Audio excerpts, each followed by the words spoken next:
যি সময়ত কথা পাতিব লাগিছিলে সেই সময়ত মুখ উফন্দাই থাকিলে আৰু যি সময়ত আমি আঁতৰি দিছোঁ তাৰপিছত অকল বৈঠক পাতিম কৈ থাকিম এইটো কেনেকৈ হ'ব।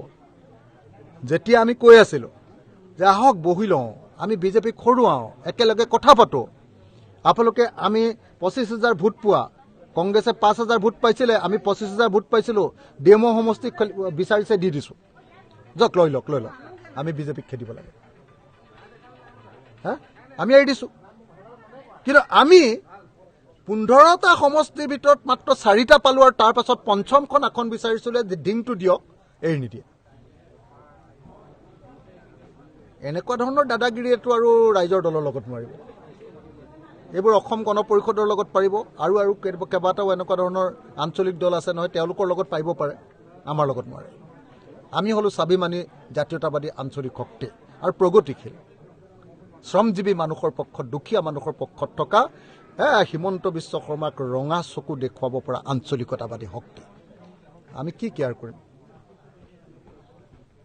গতিকে এইটো কথা সকলোৱে মনত ৰাখিলে, সন্মান কৰিলেহে বন্ধুত্ব থাকে, ইনচাল কৰিলে, অহংকাৰ দেখিলে কেতিয়াও বন্ধুত্ব থাকিব নোৱাৰে। যি সময়ত কথা পাতিব লাগিছিলে সেই সময়ত মুখ উফন্দাই থাকিলে আৰু যি সময়ত আমি আঁতৰি দিছোঁ তাৰপিছত অকল বৈঠক পাতিম কৈ থাকিম এইটো কেনেকৈ হ'ব। যেতিয়া আমি কৈ আছিলোঁ যে আহক বহি লওঁ, আমি বিজেপিক খৰুৱাওঁ, একেলগে কথা পাতোঁ, আপোনালোকে আমি 25,000 ভোট পোৱা, কংগ্ৰেছে 5,000 ভোট পাইছিলে, আমি 25,000 ভোট পাইছিলোঁ, ডিএমঅ সমষ্টিক বিচাৰিছে দি দিছোঁ, যাওক লৈ লওক, আমি বিজেপিক খেদিব লাগে, আমি এৰি দিছোঁ। কিন্তু আমি 15টা সমষ্টিৰ ভিতৰত মাত্ৰ 4টা পালোঁ আৰু তাৰ পাছত পঞ্চমখন আসন বিচাৰিছিলে যে ডিংটো দিয়ক, এৰি নিদিয়ে। এনেকুৱা ধৰণৰ দাদাগিৰিয়েতো আৰু ৰাইজৰ দলৰ লগত নোৱাৰিব। এইবোৰ অসম গণ পৰিষদৰ লগত পাৰিব আৰু কেইবাটাও এনেকুৱা ধৰণৰ আঞ্চলিক দল আছে নহয়, তেওঁলোকৰ লগত পাৰিব পাৰে, আমাৰ লগত নোৱাৰে। আমি হ'লো স্বাভিমানী জাতীয়তাবাদী আঞ্চলিক শক্তি আৰু প্ৰগতিশীল শ্ৰমজীৱী মানুহৰ পক্ষত, দুখীয়া মানুহৰ পক্ষত থকা হিমন্ত বিশ্ব শৰ্মাক ৰঙা চকু দেখুৱাব পৰা আঞ্চলিকতাবাদী শক্তি। আমি কি কেয়াৰ কৰিম? গতিকে এইটো কথা সকলোৱে মনত ৰাখিলে, সন্মান কৰিলেহে বন্ধুত্ব থাকে, ইনচাল কৰিলে, অহংকাৰ দেখিলে কেতিয়াও বন্ধুত্ব থাকিব নোৱাৰে।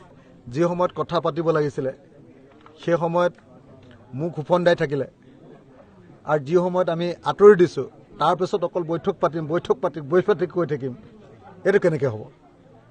যেতিয়া আমি কৈ আছিলোঁ যে আহক বহি লওঁ, আমি বিজেপিক খৰুৱাওঁ, একেলগে কথা পাতোঁ, আপোনালোকে আমি 25,000 ভোট পোৱা, কংগ্ৰেছে 5,000 ভোট পাইছিলে, আমি 25,000 ভোট পাইছিলোঁ, ডিএমঅ সমষ্টিক বিচাৰিছে দি দিছোঁ, যাওক লৈ লওক, আমি বিজেপিক খেদিব লাগে,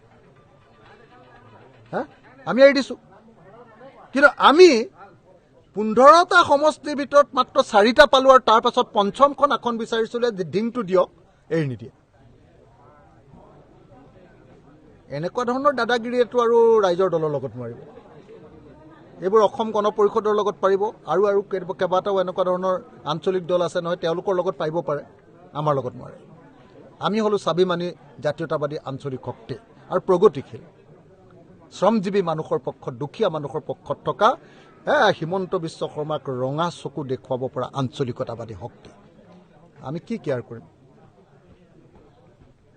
গতিকে এইটো কথা সকলোৱে মনত ৰাখিলে, সন্মান কৰিলেহে বন্ধুত্ব থাকে, ইনচাল কৰিলে, অহংকাৰ দেখিলে কেতিয়াও বন্ধুত্ব থাকিব নোৱাৰে।